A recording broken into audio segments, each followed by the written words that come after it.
What's up everyone? Welcome back to my channel. Today we're here at Animal Kingdom and we're gonna go walk around some of the merchandise shops, probably head over to Pandora because the sun's setting and Pandora at night is beautiful. But first and foremost, if you're new here, if you like Disney content, please subscribe. And if you like this video, hit that thumbs up button. It really helps out the channel and it lets me know that you guys want me to make more Disney videos. If you guys haven't visited since Hurricane Ian, there's a ton of construction walls up around the animal exhibits while you're walking in. And if you're familiar with the park, you'll know that those exhibits are a lot of birds. So I'm pretty sure they're more to keep people out than to keep the animals in. But just know that if you have little ones that want to see the animals, right at the front there is that wall up right now. As you're walking up to Discovery Island, you're gonna pass some of these different exhibits. The Barbaroussa is one of the coolest. It doesn't look like he's out right now. One of the best times to see him is in the morning. A lot of the animals will come out right in the morning. They know they're gonna get fed and they're usually pretty active, especially if you do some of the walking treks in the back of the park. It's definitely one of the best times to see animals up and active. As you walk onto Discovery Island, if you head to the right, you'll head toward Dinoland USA,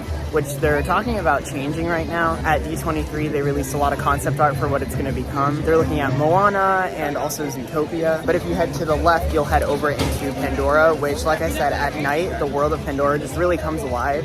Everything changes color and it's the place to see at night. In the daytime, it's really cool too. You can see a lot of the floating mountains, but nighttime is infinitely better. If you ever get lost while you're at Animal Kingdom, just always look for the Tree of Life. It's in the center of the park. It's right at the center of Discovery Island. It's also really helpful if you want to get out of the park. Just follow the Tree of Life. Once you get to it, you'll see big signs for the exit. You can't miss it. One of the things that they set up for the 50th anniversary celebration at Disney World are these bronze statues all throughout the parks. Right here they have Nemo and Dory.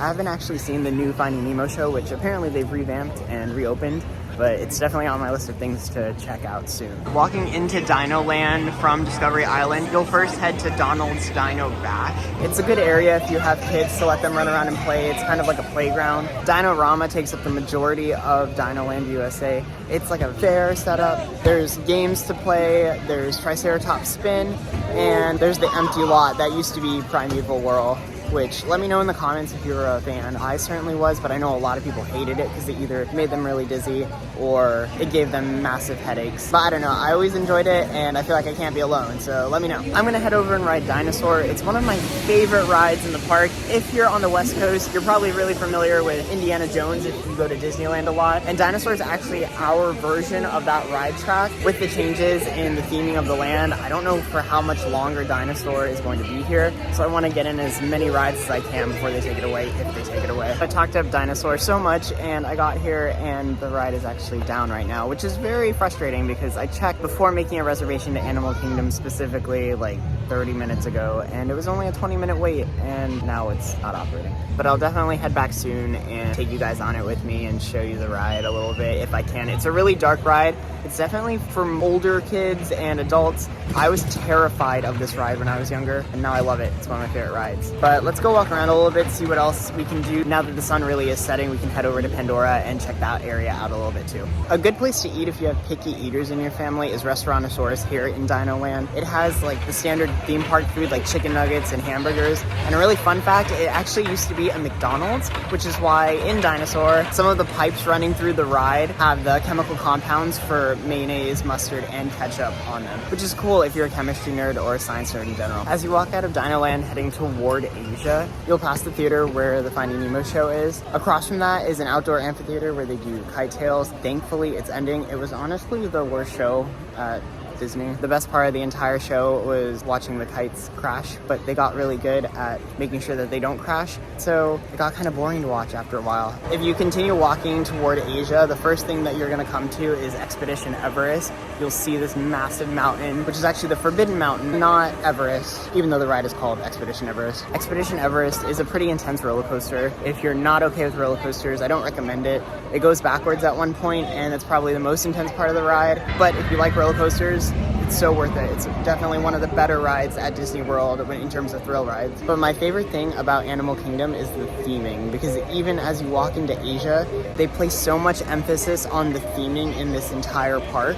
They sent Imagineers to places in Asia, like India, like Nepal, and really recreated those places. Asia's one of my favorite places to come at night because of the lights. Everything just lights up and it's just so pretty and relaxing with the quiet music playing. Once the sun sets here, most people head over to Pandora because that is the main attraction at Animal Kingdom at night. So because of that, if you're looking for places that you want to escape kind of the hustle and bustle of the park, check out any of the other areas. I recommend Asia and Dinoland both because both areas are really relaxing at night. If you're looking for really good food that's not Disney focused, I highly recommend Yak and Yeti. It's not a Disney restaurant. It's related to like Rainforest Cafe, which is also on property up at the front of the park. But if you want Asian and Indian inspired foods, check out Yak and Yeti because you won't be disappointed. It's also just really cool to explore the inside. You can walk around and it's set up like an old hotel in North India or Nepal, so it's worth a visit. If you want a less crowded area to take a picture of the Tree of Life, as you're walking from Asia into Africa, there's usually not that many people on this path and you get a perfect shot of it. There's no trees, there's not too many people. I mean, what more could you ask for? The Tree of Life also has a projection show on it now, similar to the one at Magic Kingdom on the castle. It's definitely worth checking out at least once. There's no fireworks or anything because obviously they don't want to disturb the animals at night, but the projection show is pretty cool to see. As you walk into Africa, this is the Tamu Tamu little bar walk-up that they have. This is where you can get Dole Whip, and you can also get the Lion's Lair, which is delicious if you like pina coladas.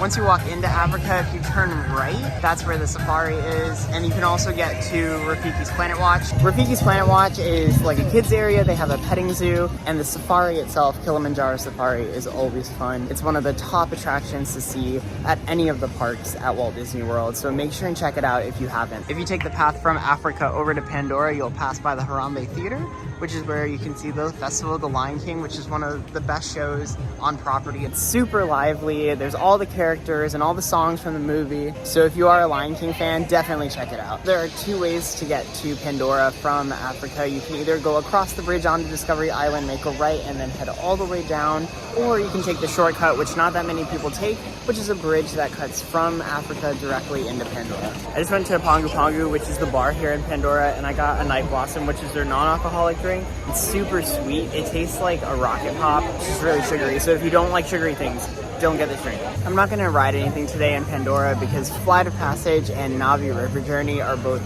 packed. I mean, Flight of Passage is a 95-minute wait, and I think Navi River Journey is actually closed for some reason, but there's still a line running out the front of the queue. So not gonna do that today, but I did want to say that as you walk back onto Discovery Island from Pandora, you'll pass the Nomad Lounge and Tiffin's. Both are so good. Tiffin's is a really good restaurant, and the Nomad Lounge has amazing craft cocktails from all around the world. If you see either one show up for a reservation, book it because you won't be disappointed with the food there, especially if you like more Indian and Eastern inspired flavors. Before I leave the park, I wanted to stop into Island Mercantile and see if they have anything new. It's a good place to get any last minute souvenirs before you leave because there is a ton of stuff here from all over the park. From Pandora to Safari Mickey to the 50th merch and the Vault collection. So definitely check out Island Mercantile on your way out. I don't recommend coming here when you first get in the park because then you'll have to carry around everything you get. So save it to the end of the day. There's not that many people in here, so it's really not that hard to get around and find stuff that you like. As I'm walking out, I just want to show you guys Rainforest Cafe, like I said in the back. If you walk that way toward the Rainforest Cafe, you'll actually exit out of the park. Keep that in mind if you guys are thinking about going to the Rainforest Cafe, just so that you make sure and have your tickets with you in order to get back into the park. But I just left DAC. I'm gonna actually head home instead of going to Disney Springs because it's past 8 now and most of the movies I wanted to see started already. So thank you guys again so much for watching. If you like this content, please hit that big thumbs up button, subscribe for more Disney content. Hopefully next time I can actually get on some rides and show you guys some more, but I'll see you guys in my next video.